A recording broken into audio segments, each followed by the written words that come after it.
After naming mag-spend ng more than 4 hours sa Gion Geisha District at maranasan kahit sa loob lamang ng isang araw ang pagsusuot ng tradisyonal na kasuotan ng isang Hapon at Haponesa, ay tumulak na kami papuntang Osaka Universal Studios, Japan, at bibiyahe kami via train mula Gion Train Station patungong Universal City Station.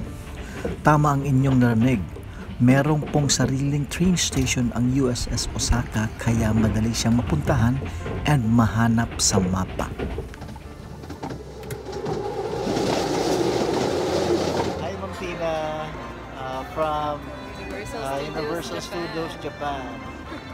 Hindi na kami pumasok mga ka-fam ng USS Osaka dahil medyo late na, close to 8 PM. One thing din mga ka-fam, during that time, ibang level na ang lamig dahil sa hangin. And hindi enough ang suot namin na panlamig, especially ang gloves.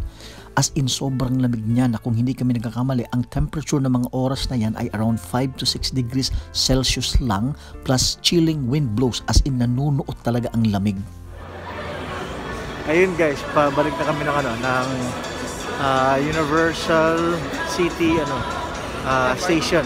Galing kami sa Universal Studios. Hindi masyadong malamig ngayong gabi na to. 6 degrees. Actually, okay lang naman sana kung 6 degrees lang. Kaya lang yung winds. Hangin, sobrang. Hangin yung grabe. Nangangagat sa yung lamig. Nangangagat sa gloves ka na. kamay. Sa akin particularly. Universal Studios store. Ito. Yan. Yan.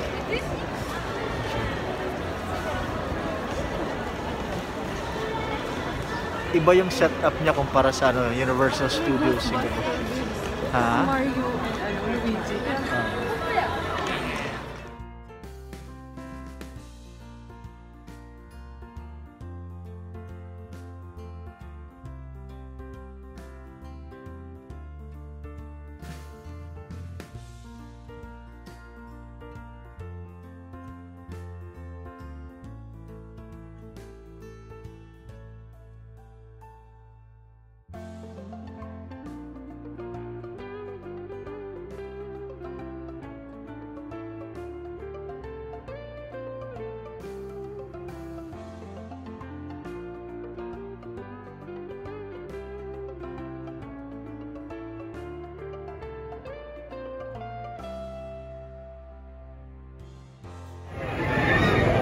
Universal Studios, Japan.